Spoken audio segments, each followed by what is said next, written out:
Manikandan sir, அந்த எல்லா news பேப்பரும் இன்றைக்கி நீங்கள் பேப்பர் படிச்சிருப்பீங்கன்னு நான் நம்புகிறேன்.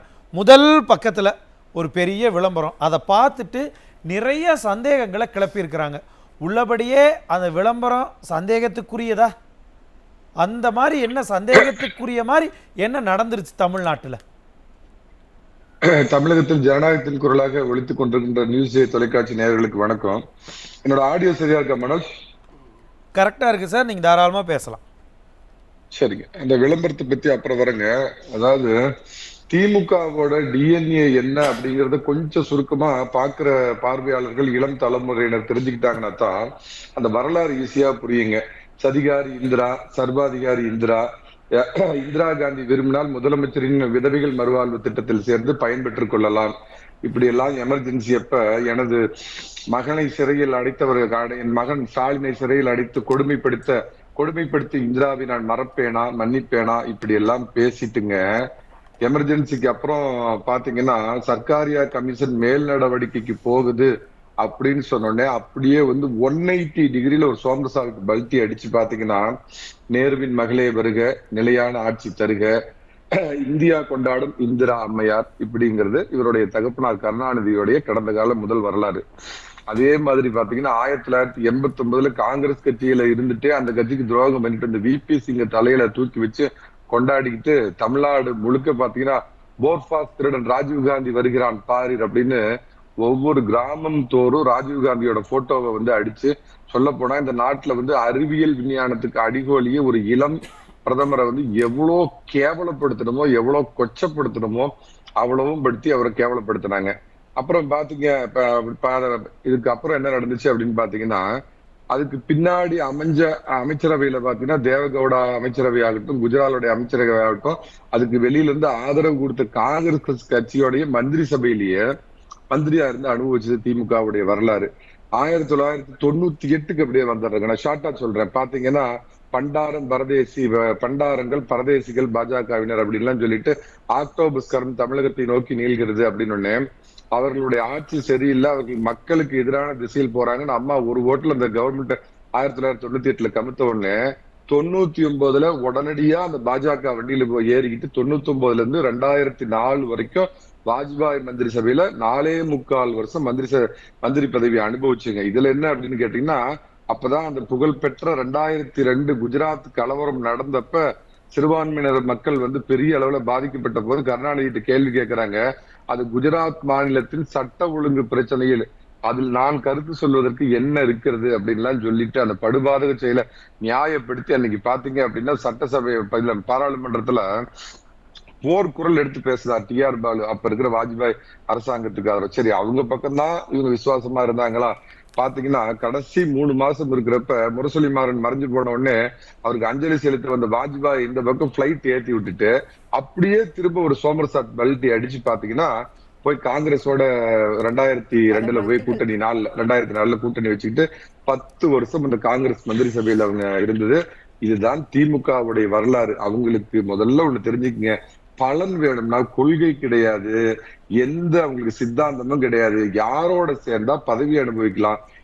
கடந்த நீங்க 50 ஆண்டு கால வரலாறு பாத்தீங்கன்னா, நான் என்ன கேட்ட, ஒரு பிரதமர் வந்தாரு, விளம்பரம் கொடுத்தாங்க, இவ்வளவு வரலாறை எடுத்து எனக்கு என்ன கேள்வினா, நீங்க பாஜகவோடு ஏன் இவங்க இணக்கமா இருக்கிறாங்கன்னு கேட்டா காங்கிரஸோட அவங்க எவ்வளவு எதிர்ப்பா இருக்கிறாங்கன்னு சொல்ல வரீங்கன்னா, அப்ப நீங்க என்னதான் சொல்ல வரீங்க?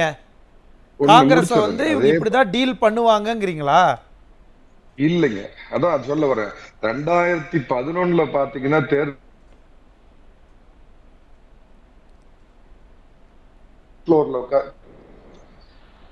நான் திரும்ப வரேன் மணிகண்டன் சார், உங்க கனெக்ஷன்ல ஏதோ பிரச்சனை நினைக்கிறேன். நான் திரும்ப வரேன் மணிகண்டன் சார். மணிகண்டன் சார், நான் சொல்றது நான் பேசுறது கேக்குதா? கேக்குதுங்க, கிளியரா சொல்லுங்க சார், கண்டினியூ பண்ணுங்க.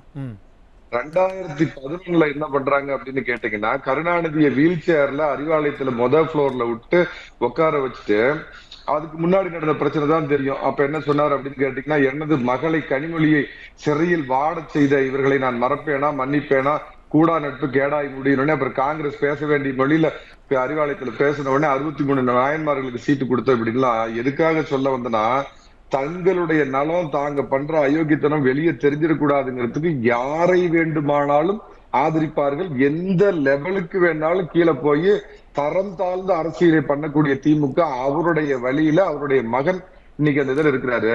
என்ன தரம் தாழ்ந்து என்ன பண்ணிட்டாங்க சார் திமுக? இல்ல உங்களுக்கு கொஞ்சமாவது மனசாட்சி இருக்கிறா? ஜமீலா மேடம் முன்னாடி பேசினாங்க, மனோஜ், உங்களுக்கு எல்லாம் மனசாட்சி இருக்கிறா? முதலமைச்சர் எவ்வளவு கஷ்டப்படுறாரு, எவ்வளவு கஷ்டப்பட்டு இருக்கிறாரு. தன்னுடைய தகப்பனார் கருணாநிதிக்கு நல்ல பேரை வாங்கி கொடுக்கணும்னு ஒரு நாளைக்கு ஏறத்தால 18 மணி நேரம் உழைக்கிறார். அதாவது இருகோடுகள் தத்துவம்னு சொல்ற மாதிரி தமிழக அரசியல் வரலாற்றிலேயே இதுவரைக்கும் கேடுகட்ட கேவலமான ஆட்சி அப்படின்னா 2011 கருணாநிதி அவர்கள் ஆட்சி தான். அந்த ஆட்சி கேடுகட்ட ஆட்சின்னு சொல்றாங்க. அது நல்ல ஆட்சின்னு சொல்ற அளவுக்கு நாம ஒரு ஆட்சியை கொடுத்தா தான் அந்த ஆட்சி நல்ல ஆட்சின்னு சொல்லுவாங்க. அப்படிங்கிறதுக்காக பாடுபட்டு இருக்கிறாரு முதல்வர். அவருக்கு இருக்கிற கஷ்டம், அவருக்குள்ள பிரச்சனை எல்லாம் தெரியுங்களா? சிறைப்பறவை செந்தில் பாலாஜி, சிறை செல்ல காத்திருக்கு ஐ பெரியசாமி, பொன்முடி, ஏவாவேலு, தங்கம் தென்னரசு, 4000 கோடி மணல் பூதம் விழுங்க காத்திருக்கும் சீனியர் அமைச்சர் துரைமுருகன், அப்புறம் இப்ப லேட்டஸ்ட் 4000 கோடி போதை கடத்தல் திமுக நிர்வாகி. எனக்கு தெரிஞ்சு இந்திய அரசியல் வரலாற்றுல சர்வதேச போதை கும்பலோட தொடர்பு வச்சுக்கிட்டு ஒரு கட்சியோட நிர்வாகியா இருந்துகிட்டு ஒரு இளம் சமுதாயத்தை சீரழிக்கிற ஒரு இல்ல சொல்லுங்க, ஒரு கட்சிக்காரங்க அது பிரச்சனை, அது விசாரணை எல்லாம் போய்கிட்டு இருக்கு, தேடிட்டு எல்லாம் இருக்கிறாங்க. அதற்கும் பாஜகவோடு திமுக இணக்கமா இருக்கிறதுக்கும் என்ன சம்பந்தம்?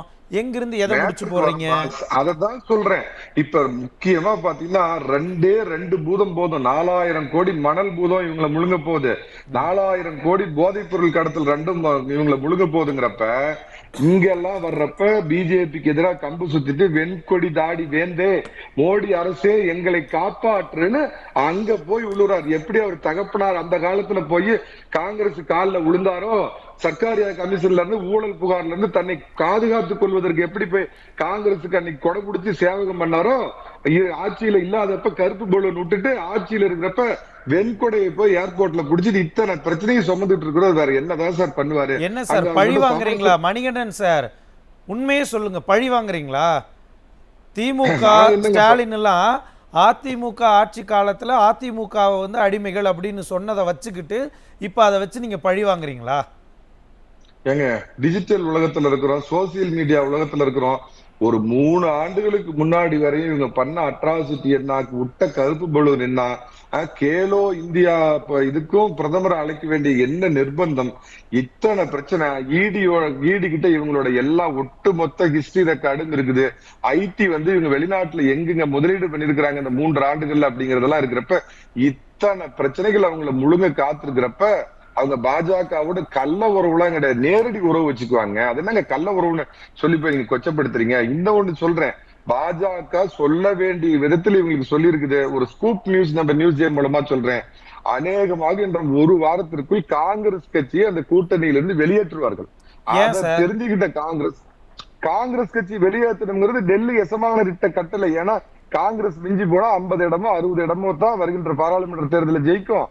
அதுல திமுகவோட சேர்ந்து நின்று அவங்க 7-8 இடம் ஜெயிச்சாங்கன்னா எண்ணிக்கை கூடுதலாகும். காங்கிரஸ் 40 இடத்துக்குள்ள சுருக்கணும் அப்படிங்கிறது டெல்லி எஜமானருடைய விருப்பம். அவருக்கு சொல்ல வேண்டிய விதத்துல திமுகவுடைய அடிமைகளுக்கு சொல்லிட்டாங்க. எழுதி வச்சுக்க இந்த ஒரு வாரத்துல அந்த கூட்டணியிலிருந்து காங்கிரஸ் வெளியேற்றப்படும்.